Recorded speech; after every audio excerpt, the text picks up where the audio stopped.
ang mga kwento ng pag-ibig, kwento ng buhay at kwento ng pag-asa dito sa Barangay Love Stories. Love Stories. Ang pagkakaroon ng tunay na kaibigan ay isa sa mga pinakamagandang bagay na pwedeng mangyari sa buhay natin. Sila ang mga tao na palagi nandyan sa tabi mo sa hirap man o ginhawa. Ikaw, kabarangay, naranasan mo na ba ang magkaroon ng tunay na kaibigan?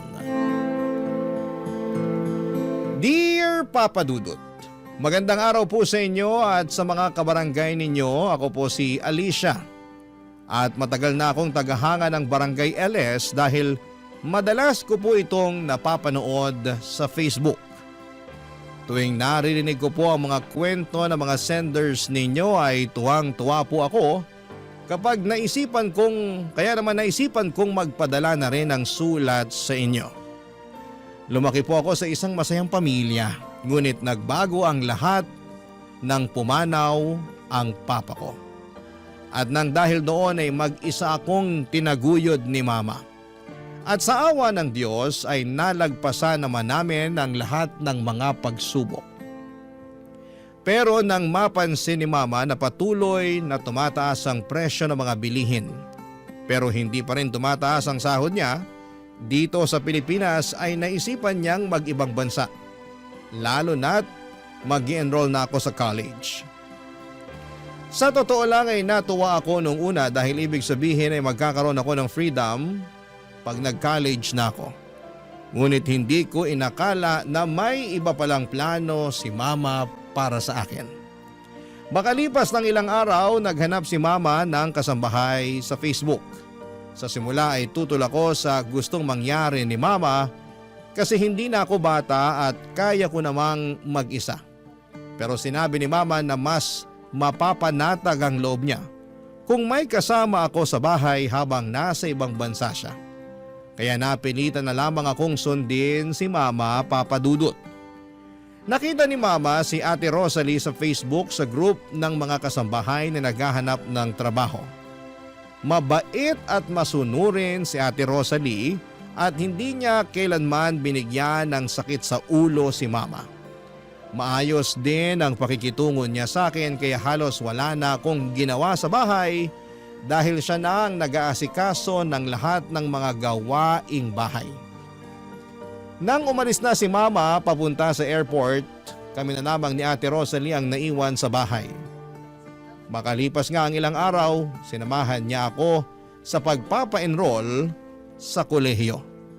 Nang mga panahon na yon ay naging pangalawang nanay ko na siya. O di kaya ay parang kapatid ko na si Ate Rosalie. At habang tumatagal ay mas lalo akong nagpapasalamat na nandyan palagi si Ate Rosalie para sa akin.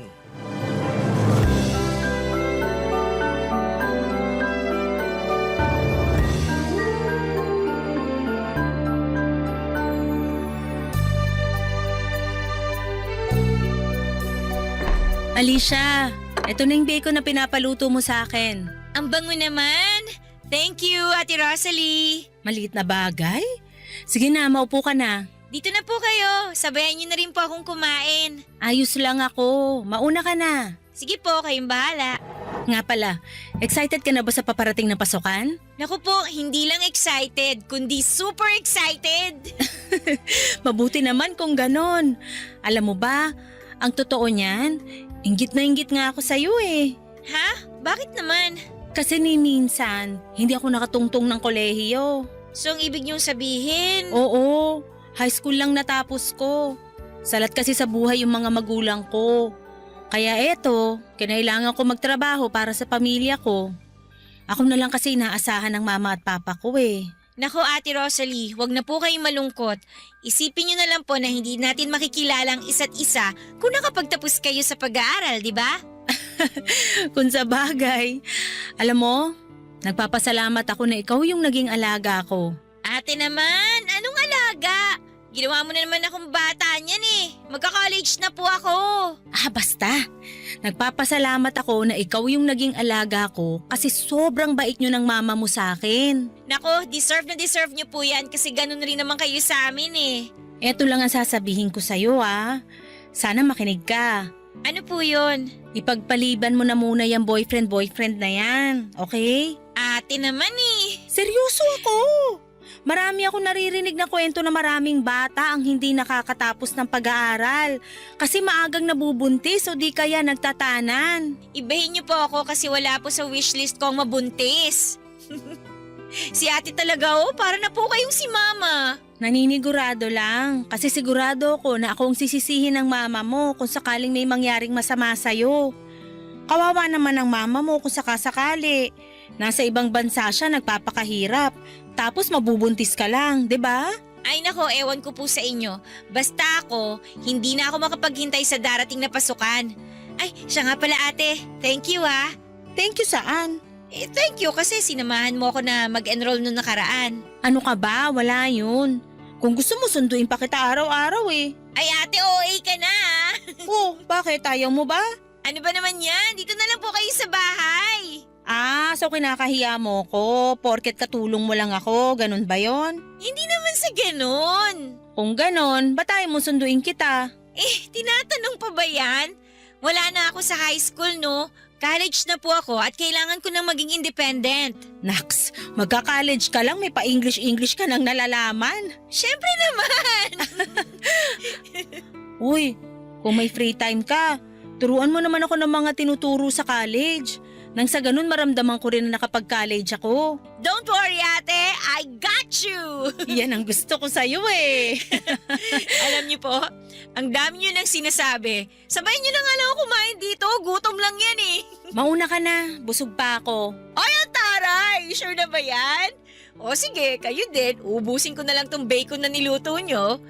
Bango-bango pa naman, oh. Ay, nagbago na nga pala isip ko. Ang dami niyong arte-ate. Kakain ka rin naman pala. Mapilit ka eh. Para sa akin ay parang kapatid o nanay na si Ate Rosalie Papadudut. Nagkakasundo kami sa lahat ng bagay at sobrang saya ko na dumating siya sa buhay ko. Dahil kay Ate Rosalie ay nagkaroon ng kulay ang buhay ko. Mas lalo pang natuwa si Mama tuwing nagvi-video call kami kasi nakikita niya kung gaano kami kasaya ni Ate Rosalie. Masaya si Mama dahil parang pamilya na rin si Ate Rosalie sa amin at ganon din kami sa kanya. Sa totoo lang, Papadudot ay sobrang swerte namin dahil pakiramdam ko ay higit pa siya sa isang kasambahay o yaya. Ang totoo po niyan ay hindi ko na gaanong nararamdaman ang puwang na iniwan ni Mama dahil nandyan palagi si Ate Rosalie na laging sumusuporta at kasama ko sa pang-araw-araw. Parang siya na ang pumuno sa puwang na iniwan ni Mama noong mga panahong yon. Siya ang naging kakampi ko, kaibigan at tagapag-alaga sa lahat ng oras. Pero syempre kahit na ganoon ay nami-miss ko pa rin naman si Mama. Halos 3 beses sa isang linggo ay tumatawag at nakikipag-video call siya kay Ate Rosalie at sa akin para kumustahin kami at para malaman kung ano ang nangyayari sa buhay namin. Kaya kahit malayo si Mama ay ramdam pa rin namin ang pagmamahal at pag-aalaga niya sa amin. Lumipas ang ilang linggo at mas lalo lamang akong na-excite sa unang araw ko sa klase. Noong high school, hindi ako masyadong napapansin ang mga kaklase ko at wala akong mga kaibigan. Pero ngayon nag-college na ako ay ramdam ko na pwedeng magbago ang lahat ng yon. Nang dumating ang allowance na pinadala ni Mama, sinamahan ako ni Ate Rosalie sa mall para mamili ng mga bagong gamit para sa eskwela. At dahil mahal na mahal ko si Ate Rosalie, syempre binilhan ko rin siya ng mga bagong damit. Ganon kami ka-close, Papadudut. At makalipas ang ilang linggo, dumating na rin ang pinakahihintay kong araw. Ang first day ko sa college. Sobrang namangha ako sa laki at ganda ng mga classrooms namin. Hindi ko inakala na mas malaki pa ito kumpara sa mga naging classroom ko noong high school. Tahimik lamang ako noong unang araw ko sa college dahil ayokong magpaka-trying hard para lamang makisabay sa iba. Sa halip ay taimtim ko na lamang na ipinagdasal na sana may lumapit sa akin at maging kaibigan ko sa araw na yon. At noong nag-lunch break na kami, parang sinagot na nga ng tadhana ang dasal ko dahil habang kumakain ako ng mag-isa sa cafeteria, may lumapit sa akin at nagpakilala. Si Karen.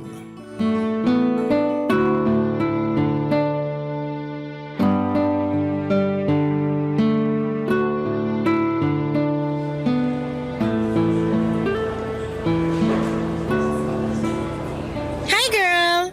Ako nga pala si Karen. Ikaw yung kaklase ko sa math, diba? Oo. Hello, Alicia nga pala. Nice to meet you, girl. Nice to meet you too. Halika, sabayan mo na akong kumain. Ay, pasa ko dyan. Diet kasi ako for today's video eh. Anyway, nilapitan kita dito kasi mukha kang mabait at approachable. Thank you. Ikaw din, hindi ka lang maganda. Mukha ka pang cool kid. Aba, syempre naman. Tingnan mo nga tong school na to, ang daming haggard at tsaka. Ay, sorry. Hoy, huwag ka magalit. Hindi ka kasali doon ha. Hindi ikaw yung tinutukoy ko. Ano ka ba? Okay lang. Anyway, pagkatapos mong kumain dyan, may one-time limited offer ako just for you. Ha? Ano naman yun? Open-minded ka ba? Ano ba yan? Hindi kita maintindihan? O siya, hindi na ako magpapaligoy-ligoy pa. Tatapatin na kita. Okay? Naghahanap ako ng makakabonding. May bar kasi ako na gusto kong puntahan eh, at naghahanap ako ng kasama. Bar? Ibig mong sabihin umiinom ka na? OMG! Huwag mo sabihin hindi ka pa nakakainom. Parang ganun na nga. De bale, sabi nga nila, there's always a first time to everything. Diba? Pasensya ka na ha, pero mukhang hindi kita masasamahan dyan. Girl naman! Huwag kang killjoy. Samahan mo na ako. Sige na naman oh. Simulat sa pool kasi, hindi pa ako nakakainom ng alak. Paano kung may masamang mangyari sa akin? Alicia, tingnan mo ako ng maigi. Matagal na akong umiinom. Mukha bang may masamang nangyari sa akin? Wala naman, diba? Tsaka isa pa, sabay naman tayong pupunta dun eh. Hindi kita iiwan, promise. O siya, sige na nga. Magkita na lang tayo pagkatapos ng klase. Ano? Pagkatapos ng klase? Oo, bakit? Huwag kang magpatawa. Haggard at uugod-ugod na tayo kung aantayin pa natin na matapos yung araw na to. So ibig mong sabihin? Oo, pagkatapos mong kumain dyan, aalis na tayo. Naku, pero ayoko mag-cutting classes. Ang OA mo naman. Ngayon lang naman natin gagawin to eh. Maniwala ka sa akin, hindi ka babagsak. Tsaka isa pa, first day of classes ngayon. Puro introduce yourself lang ang maririnig mo ngayong araw na to. Alam mo ikaw, bilib din ako sa tapang mo eh. So, ibig sabihin yan, pumapayag ka na? Oo na. Ay, ayan, sa wakas! Pero ngayon lang natin gagawin to ha. Pangako yan. Pero sandali lang, bukas na ba yung bar na sinasabi mo? Girl, 24 hours yun. Pero yun nga lang, yung sayawan at disco mamayang gabi pa. Pero okay lang yun. At least buong hapon tayong magiinuman at magchichikahan habang hindi pa nagsisimula yung sayawan, diba? Kung sa bagay. Ay nga pala, Alicia, may ipapakiusap sana ako sa'yo. Ano yun? May extra ka ba dyan? Ha? Kailangan ko kasi ng pera eh. Sige na naman oh, please. Saan mo naman gagamitin? Bibili ako ng Yossi. Ano? Naninigarilyo ka? Oh, ba't mukhang gulat na gulat ka dyan? Walang basagan ng trip. Sige na naman, kahit barya lang. Hindi pa kasi ako nakakapag-withdraw ng pera eh. Ay, sige na nga. Ay, ayan! Perfect! Excited na ako! Bilisan mo na kumain dyan!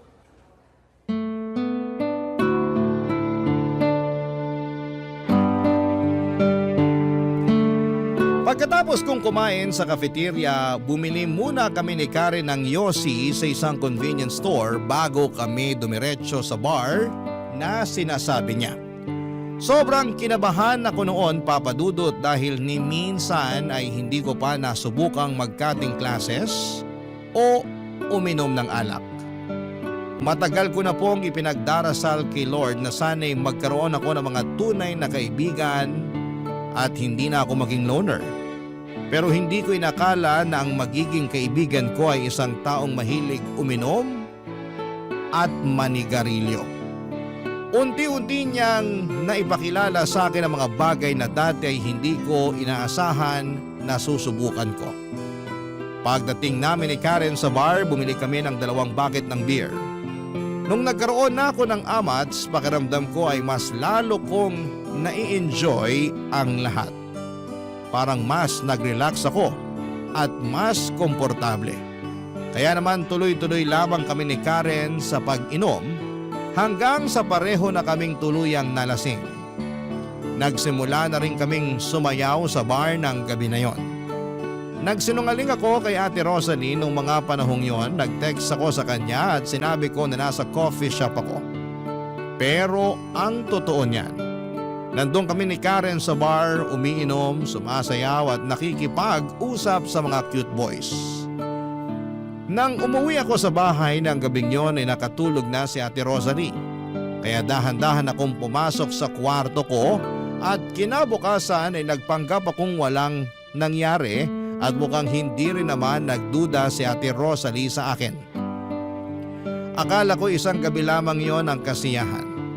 Pero mas lalo pang lumala ang sitwasyon, Papa Dudut. Unti-unti ay naging madalas ang pagkakating classes ko para samahan si Karen sa mga gimmick niya. Halos gabi-gabi na kaming sumasayaw at nalalasing sa bar, Papa Dudut.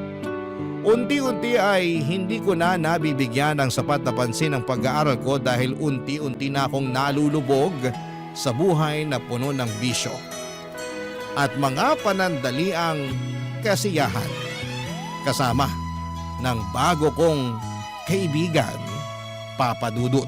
Barangay Love Stories. Barangay Love Stories. Habang lumilipas ang mga buwan, hindi lang pag-inom ang bisyong natutunan ko, kundi pati na rin ang pagyoyosi at sa puntong ito ay halos bagsak na ang mga subjects ko sa eskwelahan at bihira na akong pumasok. Pero syempre inilihim ko ito kay Mama at kay Ate Rosalie. Akala nila ay nasa school lamang ako buong araw o kaya naman ay gumagawa ng project kasama ang mga kaklase ko. Pero ang totoo ay halos buong araw ako na nasa mga club at mga bar kasama si Karen. Grabe talaga ang impluwensya ni Karen sa akin, Papa Dudut. Aaminin ko na nadala ako sa lahat ng mga bisyo niya dahil hinahangaan ko siya. Maganda si Karen at palaging may kumpiyansa sa kanyang sarili. Kaya naman habang tumatagal ay napapansin ko na palagi ko na siyang ginagaya. Hindi lang sa mga bisyo niya, kundi pati na rin sa paraan ng kanyang pagsasalita, kilos at pati na rin sa kanyang pananamit. Nagagawa rin ni Karen ang mga gusto niyang gawin dahil parehong nasa abroad ang mga magulang niya. Tulad ko ay pinapadalhan lamang siya ng allowance ng mga magulang niya kaya malaya kaming dalawa na gawin ang mga bagay na gusto namin ng walang nakakaalam, kabilang na dito ang pagyoyosi. Nung una hindi ko talaga nagustuhan ang lasa ng sigarilyo. Ubo ako ng ubo noong mga panahon na yon at pakiramdam ko ay aatakihin ako ng hika. Pero habang tumatagal ay nasanay ako at unti-unti kong nagustuhan ang pagyoyosi. Lalo na kapag may kasamang beer.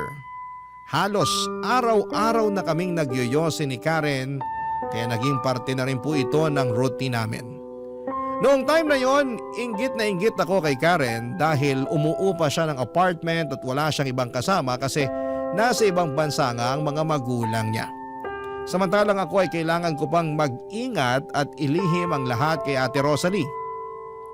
Alam ko kasi na kapag nalaman niya na hindi na ako nag-aaral ng maayos at natuto na akong uminom at manigarilyo, panigurado na makakarating po ito kay Mama. Pero habang tumatagal ay mas lalo akong gumaling sa paglilihim at pagpapanggap kay Ate Rosalie para hindi niya malaman ang katotohanan.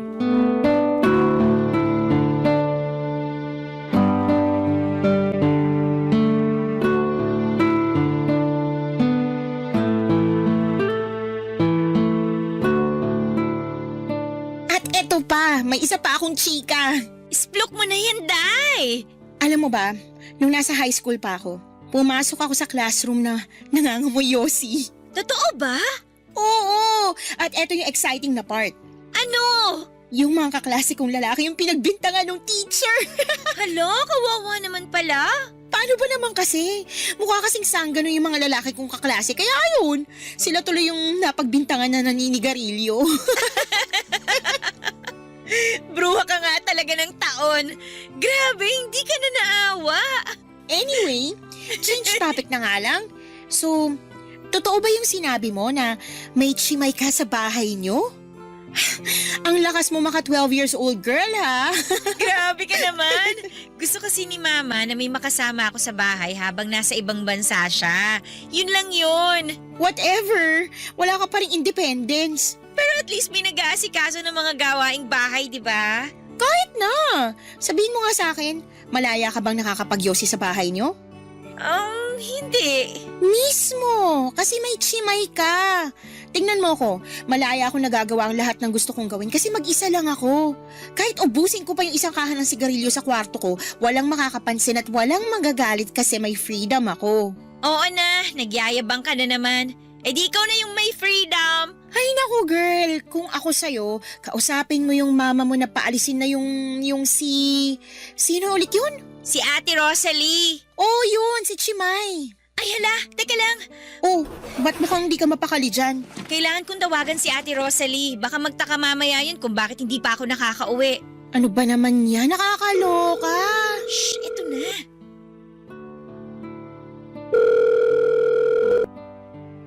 Oh, Alicia! Gabing-gabi na! Hindi ka pa ba uuwi? Ate, pasensya na ha. Pero may kailangan pa kasi akong tapusin na project eh. Oy, napapansin ko na napapadalas na yung project na yan ha?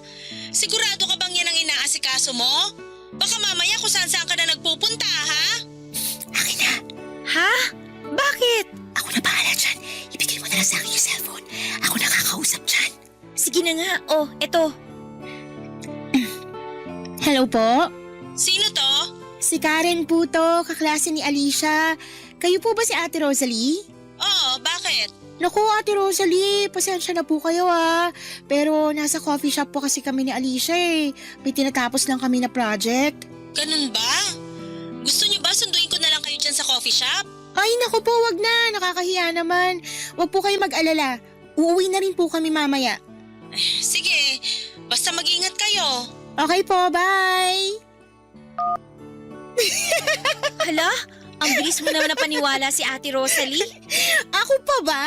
Ang dami kasing sinasabi ng chimay mo eh. Panira ng trip. Kaya ayan, ginawan ko na ng paraan. So ano, hindi ka man lang ba magta-thank you sa akin? Salamat. OMG, ayan na! Magsisimula na yung sayawan! Wait lang girl. Bago tayo sumayaw, yosi naman muna tayo sa labas oh. Sige na nga! Dala mo ba yung lighter mo? Ay wala, pero may posporo ako. Halika na nga! Nang mga panahong yon ay sobrang na-enjoy ko talaga ang pagkakaibigan namin ni Karen. Noong high school pa lamang ako papadudot, nilalayuan ako ng mga tao at halos walang nakikipag-usap sa akin, pero nang makilala ko si Karen, pakiramdam ko po ay nagbago ang lahat.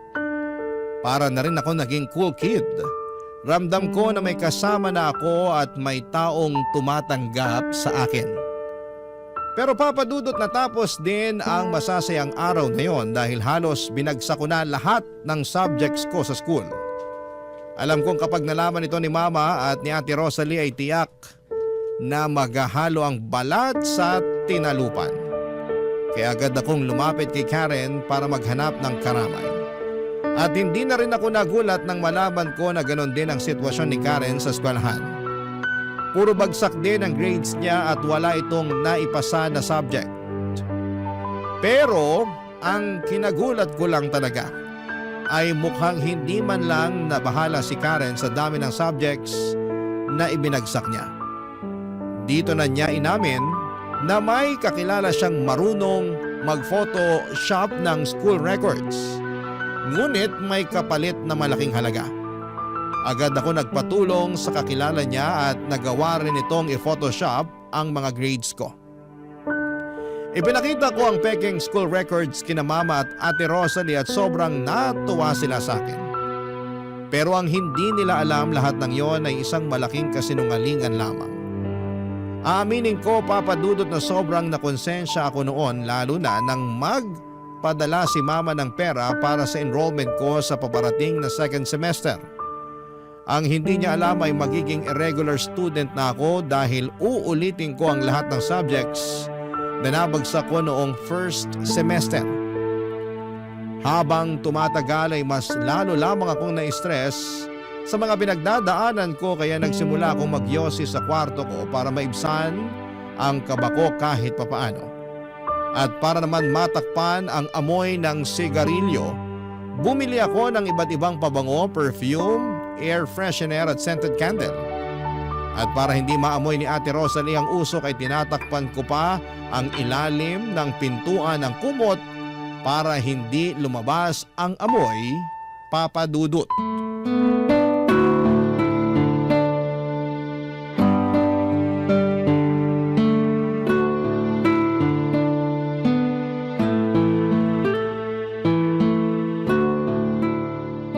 Alicia!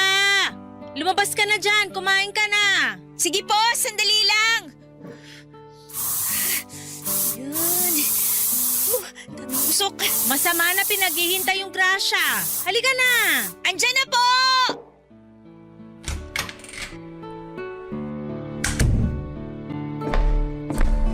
Pambihira ka, talagang bata ka.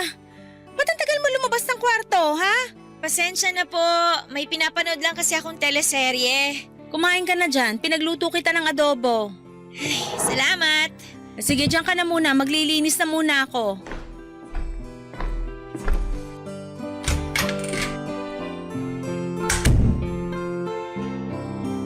Alicia! Ay, Ate Rosalie naman! Humangasigaw ka, alam mo na sunugan. Bakit ba? Ano ba kasi yon? Bakit may mga upos ng yosi sa basurahan mo, ha? Patay! At kailan ka pa natutong manigarilyo, ha? Ano? Magsasalita ka, isusumbong kita sa mama mo. Ate! Nagmamakaawa ako sa'yo. Please, sana naman wag makarating to kay Mama. Oh, inaamin ko na. Nagyayosi ako. Ano ka ba naman, Alicia? Hindi mo ba alam na yung mga ganitong klaseng bisyo, dadalin mo yan hanggang sa pagtanda mo? Maniwala ka sa akin, ikakapahamak mo lang yung pagyayosi mo kung ipagpapatuloy mo yan. Oo na, promise. Hindi ko na po talaga uulitin. Sigurado na ba yan? Oo, pangako. O siya, sige. Sige na, kumain ka na doon. Mamaya na lang ako kakain. Dito na muna ako. Sige na po. Ay, kung ganun, ako na lang muna lalabas ng kwarto mo. Kailangan ko na malamig na tubig. Bigla ako na high blood sa'yo. Ay, naku, paano ba to? Nasaan na ba yung cellphone ko? Ito.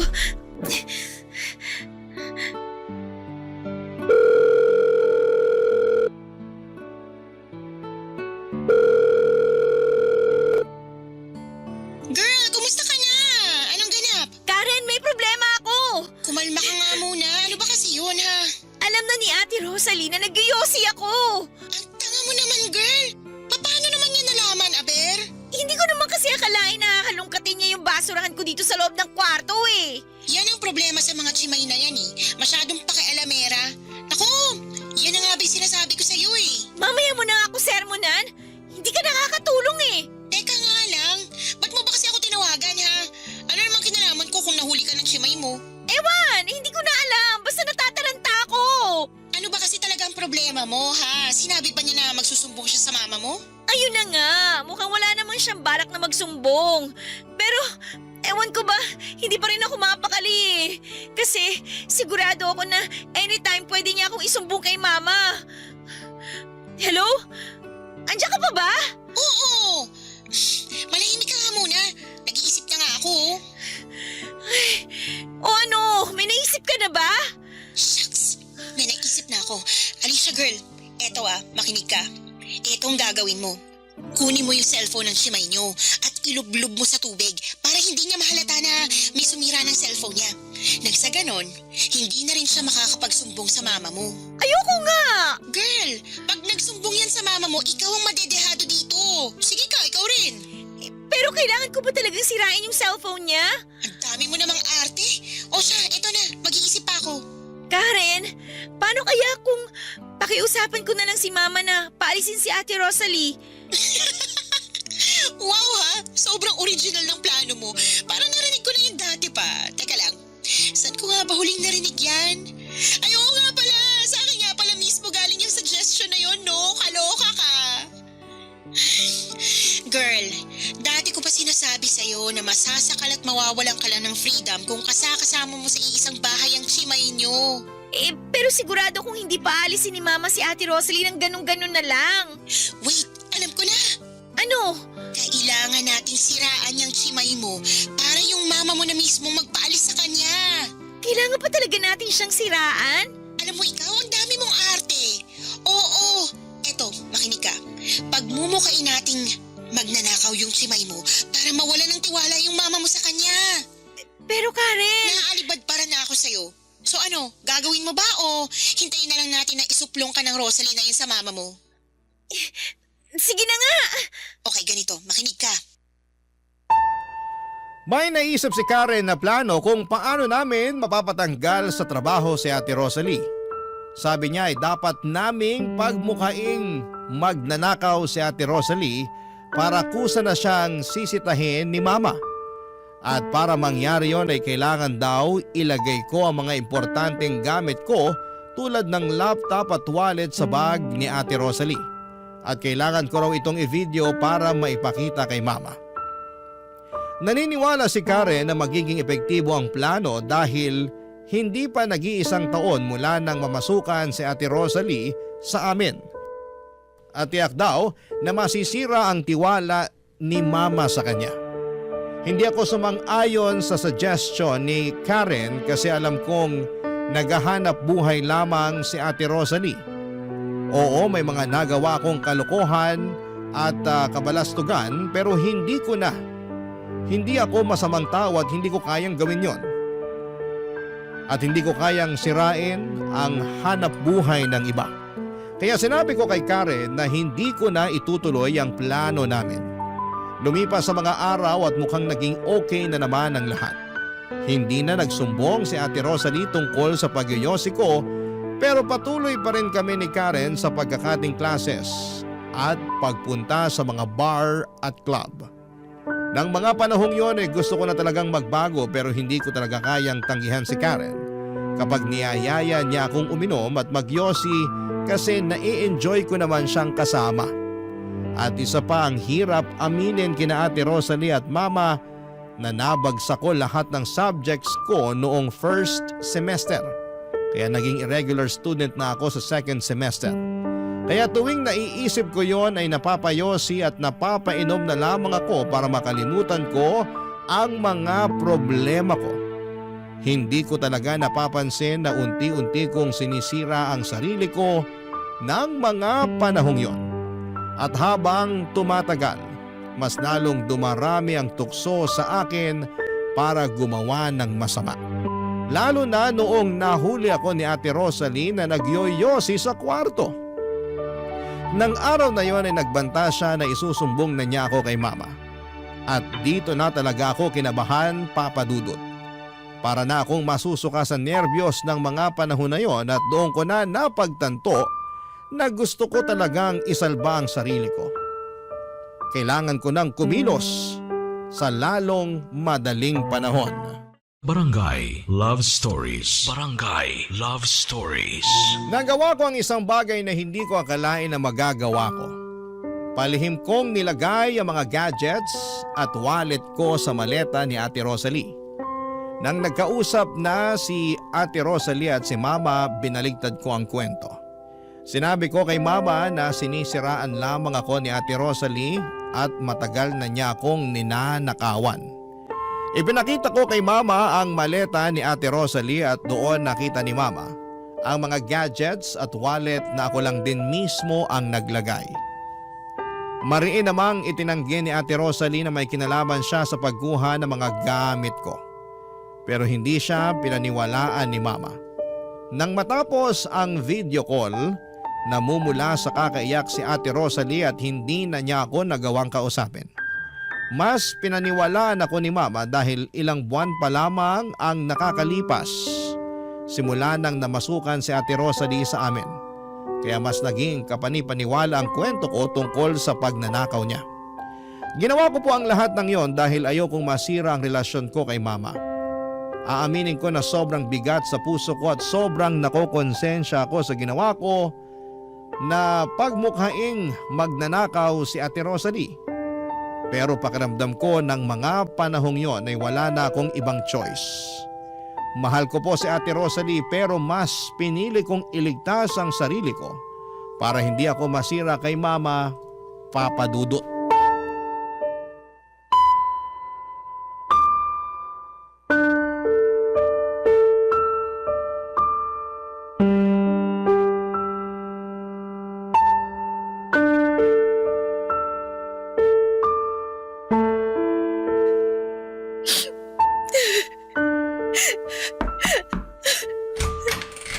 Ate Rosalie? Alicia! Paano mo nagawa sa akin to, ha? Ate... Huwag mo akong maate-ate! Kasi kung ate ang tingin mo sa akin, hindi mo magagawa yung ginawa mo sa akin. Pinagkatiwalaan kita, Alicia. Parang pamilya na yung tingin ko sa'yo, pero hindi ko akalain na yung taong tinuring kong pamilya, siya rin pala yung tatraitor sa akin. Ate, I'm sorry. Pero wala na akong choice eh. Anong ibig mo sabihin na wala kang choice, ha? Nagbabalak ka kasing sabihin kay Mama yung tungkol sa pag-iyosi ko. At kung hindi ko ginawa yung ginawa ko sa'yo, malamang ako yung masisira kay Mama. Kaya mas ginusto mo na ako yung masira sa mama mo, ganun ba yon? Alicia, alam mo kung gaano kami kasalat sa buhay. Ako na lang ang inaasahan ng mga magulang ko. Ngayong sinisanti na ako ng mama mo, hindi ko na alam kung saan ko kukunin yung pera para sa pampaopera ng papa ko. Pampaopera? Anong ibig niyong sabihin? May katarata yung papa ko, Alicia. At pinag-iipunan ko na yung pampaopera niya kasi pwede niya tong ikabulag. Pero ngayon na wala na akong trabaho. Hindi ko na alam kung may pag-asa pa na makakita ng maayos yung papa ko. Hala ate, I'm sorry. Hindi ko alam. Pues ngayong alam mo na. Babawiin mo na ba sa mama mo lahat ng mga kasinungaling yung pinagsasabi mo tungkol sa akin? Kung ganon, wala na tayong dapat pag-usapan pa. At huwag kang mag-alala kasi matutupad na yung hiling mo. Aalis na ako dito sa Makalawa. Hinihintay ko na lang yung huling sahod ko at yung kasambahay na tinawagan ng mama mo para pumalit sa akin. Ate, sorry talaga. Bakit? Magagamot ba ng sorry mo yung papa ko? Hindi naman, di ba? Alam mo ba kung gaano kasakit yung ginagawa mo ng maayos yung trabaho mo pero napagbibintangan ka sa isang bagay na hindi mo namang ginawa? Sige na, Alicia, umalis ka na bago ko tuluyang makalimutan na may pinagsamahan tayo. Pero ate... Sige na! Umalis ka na! Nasaan ba si Karen ngayon? Kailangan na kailangan ko siya.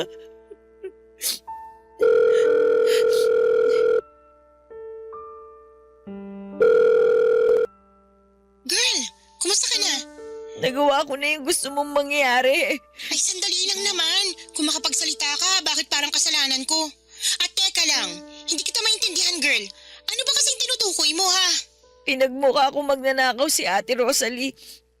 May papalit na sa kanya sa Makalawa. Ano ba naman yan? Napalayas na nga natin yung simay mo pero may asungot na naman na papalit. Pero di bali na lang. At least, hindi na malalaman ng mama mo na nagyoyosi ka, diba? Kung sa bagay, Teka lang, girl. Di ba sabi mo, nawalan na ng tiwala yung mama mo dyan sa chimay nyo? oh, bakit? Eh kung ganon, bakit hindi pa yung pinapalayas ng mama mo? Ewan ko. Ayaw niya siguro na naiiwan ako mag-isa dito sa bahay. Sobrang sweet naman pala ng mother dear mo, pero no offense ha, ako nasasakal para sa'yo. Kawawa ka naman pala, girl. Huwag na nga natin pag-usapan to. Relax ka lang. Ito naman masyadong high blood. Pasensya ka na. Naiinis lang kasi ako sa sarili ko eh. Hindi ko kasi lubos akalain na magagawa ko pala yung mga bagay na ginawa ko. Pero ginawa mo na at wala ka na magagawa dun. Ganito na lang. Gusto mo bang mag-celebrate mamaya? Ha? Celebrate? Oo! Magse-celebrate tayo kasi sa wakas na force evict na yung chimay nyo. Saan mo gustong gumimik? Sagot kita. At sagot ko na rin yung Yossi. Wala ako sa mood. Eto naman. Gusto mo bang pumunta ako dyan? Dala na lang kita ng beer. At syempre, hindi mawawala ang Yossi. Tigi-isa tayo ng kaha. Gusto mo? Hoy, wag na wag ka magkakamali na pumunta dito ha. Hindi pa nakakaalis si Ate Rosalie. Baka mamaya mabuking pa tayo niyan. Ipapahamak mo pa ako kung sakasakali. Ewan ko sa'yo, girl. Basta, tawagan mo na lang ako kung ready ka na ulit pumarty, okay? Kita-kits na lang sa school sa Monday. O siya, sige na. Bye! Lugmok talaga ako noon, Papa Dudut. Parang unti-unti na akong kinakain ng konsensya ko sa ginawa ko kay Ate Rosalie. Kaya naisipan kong pumunta sa malapit na sari-sari store para bumili ng isang kahan ng Yossi at 3 litro ng beer. Umuwi ako kaagad at ininom ko ng mag-isa yung 3 litro ng beer sa kwarto ko habang naninigarilyo. Umasa ako na kahit papaano ay maiibsan ang bigat na nararamdaman ko. Pero sa halip na gumaan ay mas lalo lamang akong nalugmok at mas lalo lamang akong nakonsensya sa ginawa ko kay Ate Rosalie. Alam ko naman sa sarili ko na hindi ako masamang tao at hindi ko kayang manira ng ibang tao. Habang umiiyak si Ate Rosalie sa kabilang kwarto, hindi ko mapaniwalaan na dahil lang sa kagustuhan kong magkaroon ng matalik na kaibigan at maging cool kid ay nasira ko ang tiwala at pagmamahal ng isang tao na nagmamalasakit sa akin. Nagsimula akong uminom at nanigarilyo sa kwarto ko ng walang tigil. Halos hindi ko na mapigilan ang sarili ko. Sinuot ko na lang rin yung headphones ko habang pinapalakasan ko ang tunog ng music. Nang maubos ko na ang 3 litro ng beer, nakatulog ako sa kama habang patuloy na tumutugtog yung headphones ko. Pero nagising akong bigla nang maramdaman ko na umiinit ang paligid ko. Akala ko nung una ay nananaginip lamang ako hanggang sa napansin kong pinagpapawisan ako. Doon ko na nga na-realize na hindi ko pala napapatay ng maayos yung huling sigarilyo na sinindihan ko. At dahil po dito ay nasunog ang trash bag sa basurahan at natupok ng apoy yung kortina ng kwarto ko. Nagpanik talaga ako noon, Papa Dudut. Sobra kasing bilis ng mga nangyayari sa paligid ko. Hindi ko na alam kung ano ang gagawin ko kaya kinuha ko yung cellphone ko at mabilis na lumabas ng kwarto habang nakatingin ako sa apoy na unti-unting kumakalat sa kortina ng kwarto ko. Hindi ko po maipaliwanag yung takot at kaba na nararamdaman ko ng mga oras na yon. Biglang nag-freeze yung katawan ko habang tinitignan yung apoy na unti-unting kinakain yung kortina sa kwarto ko. Bigla namang lumabas si Ate Rosalie mula sa kanyang kwarto at kitang-kita sa mukha niya yung pagkabigla at pagkataranta noong makita niya ang apoy sa kwarto ko. Mabilis po na kumilos si Ate Rosalie at pumunta sa CR para kumuha ng balde ng tubig at sinimulang patayin ang apoy na unti-unti nang lumalawak.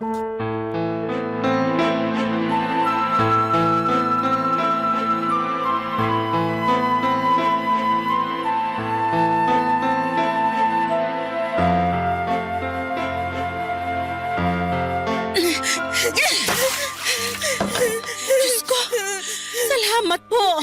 Buti na lang naapula na yung apoy. Alicia, ayos ka lang? Mabuti na lang naagapan natin agad yung apoy. At mabuti na lang talaga walang masamang nangyari sa'yo. Hoy Alicia, magsalita ka nga. Namumutla ka na. Ano, ayos ka lang ba? Ate Rosalie! I'm sorry! Tama na yan. Hindi mo deserve yung ginawa ko sa'yo. Huwag mo nang isipin yon. Ang importante importante ligtas ka. Ate, mapapatawad mo pa ba ako? Ang totoo niyan, hanggang ngayon masama pa rin yung loob ko sa ginawa mo sa akin. Pero hindi ibig sabihin nun na kinamumuhian na kita. Siyempre ayoko namang may masamang mangyari sa'yo. Ate, I'm sorry. Pangako ko, itatama ko na lahat ng pagkakamali ko. Sasabihin ko na kay Mama yung totoo na wala kang kasalanan. Na pakanako lang ang lahat-lahat ng ito. Talaga ba? Gagawin mo yon para sa akin? Ate Rosalie, niligtas mo yung buhay ko. At kung hindi dahil sa'yo, malamang pinaglalamayan na ako ngayon. Ano ka ba? Huwag ka nga magsalita ng ganyan. Ate Rosalie, pwede ba kitang mayakap? Halika dito. Oo naman. Ate! Sorry talaga. Patawarin mo ako, please. Huwag kang mag-alala. Pinapatawad na kita. Nga pala, kailangan kong sabihin sa mama mo tong nangyari sa kwarto mo. Diyan ka lang ha. Kukunin ko lang yung cellphone sa kwarto.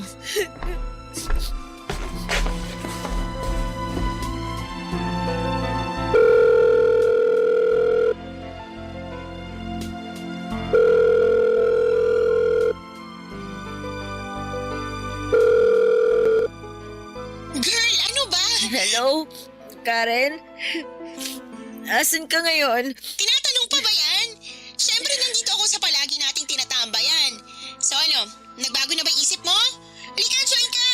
Karen, kailangan ko ng kaibigan ngayon. Asus, ang drama-drama mo naman. O bakit? Hindi ka pa ba nakaka-get over dun sa ginawa mo sa chimay mo? Kalimutan mo na nga yun. Mag-move on ka na. Nasunog kasi yung kwarto ko. Karen, kala ko talaga mamamatay na ako. Teka lang. OMG, paano naman nangyari yan? Hindi ko napansin na hindi ko pa pala napapatay ng maayos yung yosi ko. At dahil lasing na lasing ako, hindi ko rin namalayan na nasusunog na pala yung garbage bag. Teka lang, uminom ka nang hindi ako kasama? Ano ba naman yan, Karen? Parang awa mo na, puntahan mo na lang ako dito, please! Girl, I'm sorry, pero ang daming cute boys dito sa bar. Sayang at wala ka eh. Karen, ano ba? Utang na loob naman, makinig ka naman muna sa akin! Hoy, ang kapal ng mukha mo para sigawan ako ah.